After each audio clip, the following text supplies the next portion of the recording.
Welcome back. We're going to read through Genesis chapter 8, 9, 10, and 11 today, so follow along with us. Genesis 8. But God remembered Noah and all the wild animals and the livestock that were with him in the ark. And he sent a wind over the earth, and the waters receded. Now the springs of the deep and the floodgates of the heaven had been closed, and the rain had stopped falling from the sky. The water receded steadily from the earth.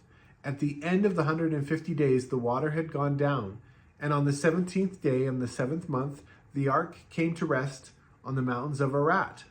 The waters continued to recede until the 10th month, and on the first day of the 10th month, the tops of the mountains became visible.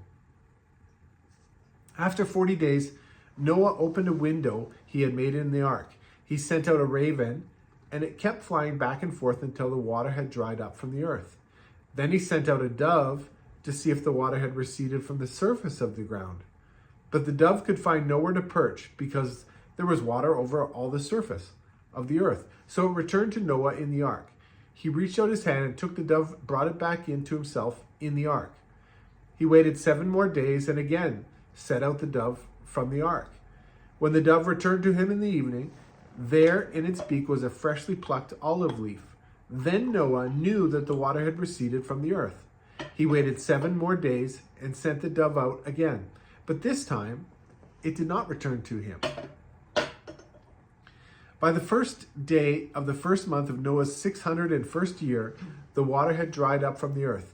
Noah then removed the covering from the ark and saw that the surface of the ground was dry. By the 27th day of the 2nd month, the earth was completely dry. Then God said to Noah, "Come out of the ark, you and your wife and your sons and their wives. Bring out every kind of living creature that is with you, the birds, the animals, and all the creatures that move along the ground, so they can multiply on the earth and be fruitful and increase in number on it." So Noah came out, together with his sons and his wife and his sons' wives, all the animals and all the creatures that move along the ground, and all the birds, everything that moves on land, come out of the ark, one kind after another. Came out of the ark, one kind after another. Then Noah built an altar to the Lord, and taking some of all the clean animals and clean birds, he sacrificed burnt offerings on it. The Lord smelled the pleasing aroma and said in his heart, "Never again will I curse the ground because of humans, even though every inclination of the human heart is evil from childhood. And never again will I destroy all living creatures as I have done. As long as the earth endures, seed time and harvest, cold and heat, summer and winter, day and night will never cease." Genesis 9. Then God blessed Noah and his sons, saying to them, "Be fruitful and increase in number and fill the earth. The fear and dread of you will fall on all the beasts of the earth, and on all the birds in the sky, on every creature that moves along the ground, and on all the fish in the sea. They are given into your hands. Everything that lives and moves about will be food for you. Just as I gave you the green plants, I now give you everything. But you must not eat meat that has its lifeblood still in it.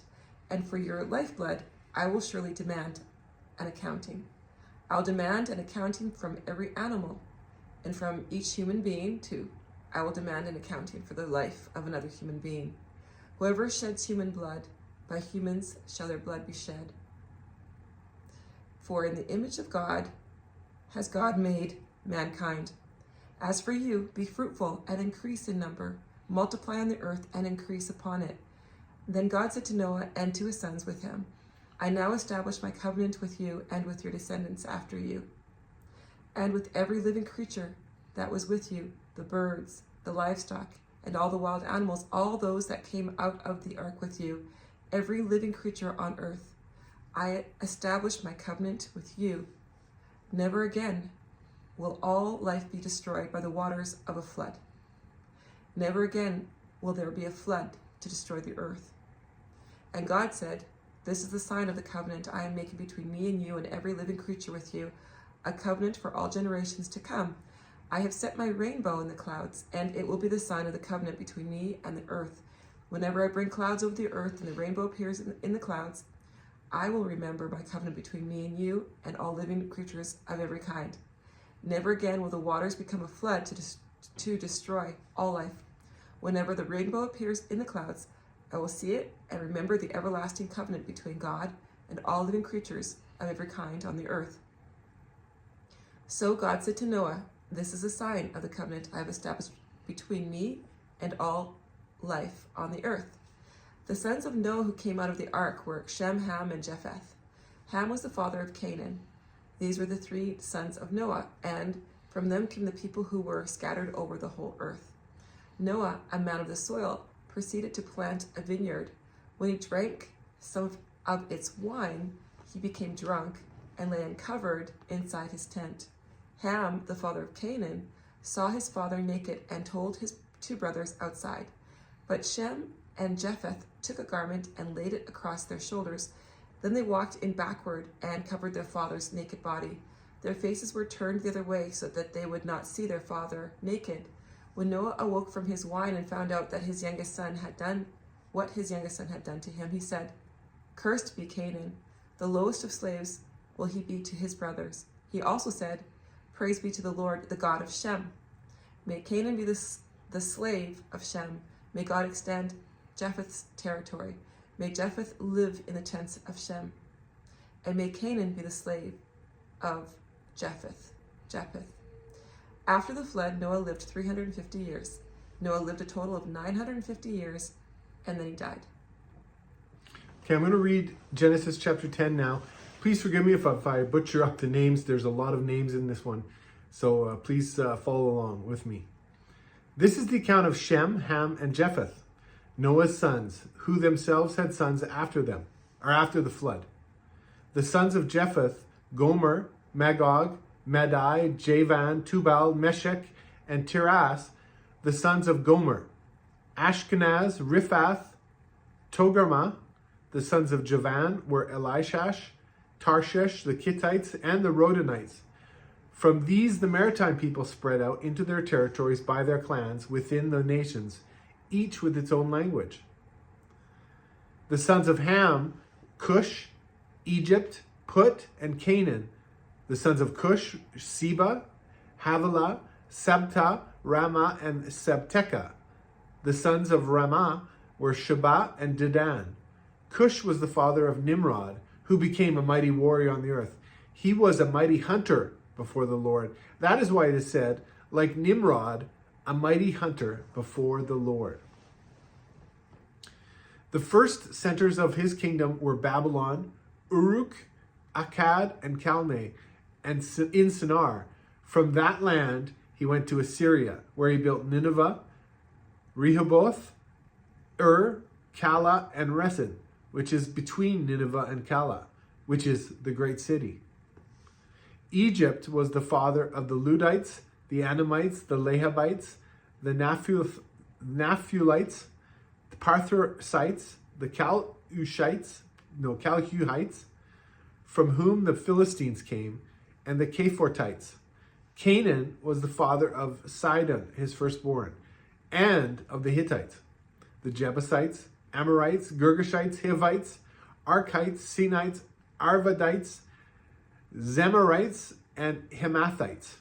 Later, the Canaanite clans scattered, and the borders of Canaan reached from Sidon towards Gerar as far as Gaza, and then towards Sodom, Gomorrah, Admah, and Zeboim, as far as Lasha. These are the sons of Ham by their clans and languages in their territories and nations. Sons were also born to Shem, whose older brother Japheth. Shem was the ancestor of all the sons of Eber. The sons of Shem, Elam, Asher, Arphaxad, Lud, and Aram. The sons of Aram, Uz, Hul, Gether, and Meshech. Arphaxad was the father of Shelah, and Shelah the father of Eber. Two sons were born to Eber. One was named Peleg, because in his time the earth was divided. His brother was named Joktan. Joktan was the father of Almodad, Selpha, Hazarmarath, Jerah, Hadaram, Uzal, Dikla, Omel, Abimael, Sheba, Ophir, Havilah, and Jobab. All these were the sons of Joktan. The region where they lived stretched from Misha towards Sephar in the eastern hill country. These are the sons of Shem by their clans and languages, in their territories and nations. These are the clans of Noah's sons, according to their lines of descent, within their nations, from these nations spread out over the earth after the flood. Now the whole world had one language and a common speech. As people moved eastward, they found a plain in Shinar and settled there. They said to each other, "Come, let's make bricks and bake them thoroughly." They used brick instead of stone and tar for mortar. Then they said, "Come, let us build ourselves a city with a tower that reaches to the heavens, so that we may make a name for ourselves. Otherwise, we will be scattered over the face of the whole earth." But the Lord came down to see the city and the tower the people were building. The Lord said, "If as one people speaking the same language they have begun to do this, then nothing they plan to do will be impossible for them. Come, let us go down and confuse their language so they will not understand each other." So the Lord scattered them from there over all the earth, and they stopped building the city.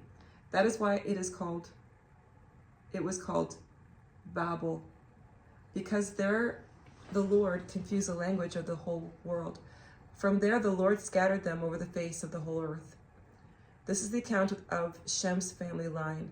2 years after the flood, when Shem was 100 years old, he became the father of Arphaxad. And after he became the father of Arphaxad, Shem lived 500 years and had other sons and daughters. When Arphaxad had lived 35 years, he became the father of Shelah. And after he became the father of Shelah, Arphaxad lived 403 years and had other sons and daughters. When Shelah had lived 30 years, he became the father of Eber. And after he became the father of Eber, Shelah lived 403 years and had other sons and daughters. When Eber had lived 34 years, he became the father of Peleg.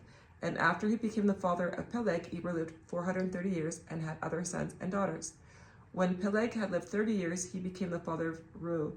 And after he became the father of Reu, Peleg lived 209 years and had other sons and daughters. When Reu had lived 32 years, he became the father of Serug. And after he became the father of Serug, Reu lived 207 years and had other sons and daughters. When Serug had lived 30 years, he became the father of Nahor. And after he became the father of Nahor, Serug lived 200 years and had other sons and daughters. When Nahor had lived 29 years, he became the father of Terah. And after he became the father of Terah, Nahor lived 119 years and had other sons and daughters. After Terah had lived 70 years, he became the father of Abram, Nahor, and Haran. This is the account of Terah's family line. Terah became the father of Abram, Nahor, and Haran. And Haran became the father of Lot. While his father Terah was still alive, Haran died in Ur of the Chaldeans, in the land of his birth. Abram and Nahor both married. The name of Abram's wife was Sarai, and the name of Nahor's wife was Milcah. She was the daughter of Haran, the father of both Milcah and Iscah. Now Sarai was childless because she was not able to conceive. Terah took his son Abram, his grandson Lot, son of Haran, and his daughter-in-law Sarai, the wife of his son Abram, and together they set out from Ur of the Chaldeans to go to Canaan. But when they came to Haran, they settled there. Terah lived 205 years, and he died in Haran. Wow, there was a lot in there. We have the story of Noah and the ark, the story of the Tower of Babel, and then the introduction to Abram and his family. A lot there. If I were to try and digest it all in one sitting, it brings a lot to mind. One thing that stands out though is God chose, as we looked at yesterday, he was grieved by our decisions to sin and the ways of life that we were choosing. And so he decided to destroy and start over again with Noah. But the amazing thing is he gives us a sign that he would never do it again. He was going to be patient. And that sign was the rainbow. I think that's amazing because we can still see the rainbow today. Science tries to explain it, but it's a sign, according to this, from God. Yeah, you know what? I was thinking about when we were reading, I was thinking about it. I was looking at it, and it said, he's not going to destroy the earth ever again by water. It doesn't mean he's never going to destroy the earth again, but he says by water. Yeah. And the other thing that I saw was the rainbow. I always thought it was like a sign for us, but it actually says it was a sign for him when he sees it, that he's going to remember, no, I'm never going to do that again. Yeah. That I will never destroy the earth by water. Yeah, it's true.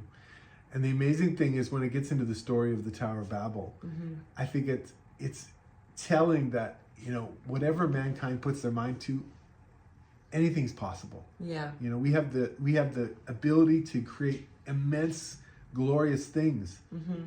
But we have to really check our heart that it's not for us to build something special for us. But everything we do is to honor God because he first gave it to us, right? Yeah. When we were going through all the different names, all the genealogy, there was two thoughts that I had. One was, oh my goodness, what did I sign up for? It was just so many words. And I just thought, oh boy. But so I was having a hard time keeping my concentration. But then on the other hand, I was thinking, wow, like this is really very specific.